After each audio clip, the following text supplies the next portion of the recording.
Friends, আমরা এখন Netaji indoor স্টেডিয়ামে অ্যাপায়ের এডুকেশান ফেয়ার এখানে দুদিন অনুষ্ঠিত হচ্ছে। আমরা প্রথম দিনে আসতে পারিনি, আমরা আজকে সেকেন্ড দিনে এলাম, অর্থাৎ 5 জুলাই। এখানে বিভিন্ন ইউনিভার্সিটি, গভর্নমেন্টের ইউনিভার্সিটি, তারপরে হচ্ছে আপনার পাবলিক ইউনিভার্সিটি, বিভিন্ন কলেজ, বিভিন্ন গ্রুপ, এখানে বিভিন্ন ক্যাম্পাস বসেছে। এবং সেই ব্যাপারে আমরা কয়েকটা ইউনিভার্সিটির সঙ্গে কথা বললাম এবং আমাদের সাথে মাস্টারমশাই রয়েছেন। আজকের এই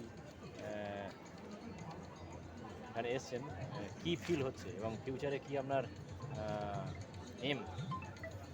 দেখুন, আজকের এই যে অ্যাপায়ের অনুষ্ঠান, অ্যাপাই প্রতি বছর এডুকেশান ফেয়ার সংগঠিত করে। এই এডুকেশান ফেয়ারে বিভিন্ন government, non government, public sector, বিভিন্ন কলেজ এখানে অংশগ্রহণ করে এবং তাদের অ্যাডমিশন প্রসিডিওর এবং স্টুডেন্টদের ডাইরেক্ট কাউন্সিলিং করে কোর্স বা সাবজেক্টের ভবিষ্যৎ নিয়ে আলাপ আলোচনা করে।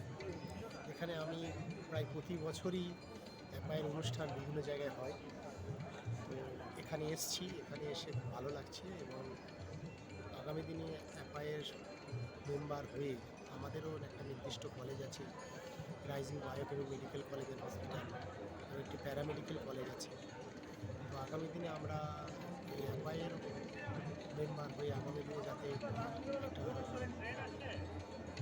কলেজ বা একটা ইনস্টিটিউট তৈরি করে পশ্চিমবঙ্গ তথা সারা ভারতবর্ষে আমাদের এডুকেশনের প্রচার করতে পারি, সেটাই মূল উদ্দেশ্য।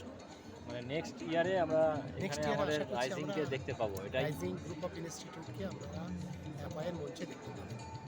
থ্যাংক ইউ সবাইয়ের মানে সহযোগিতা যদি থাকে, next year rising group of ইনস্টিটিউটকে এখানে দেখা যাবে, এটাই স্যার বললেন আর কি।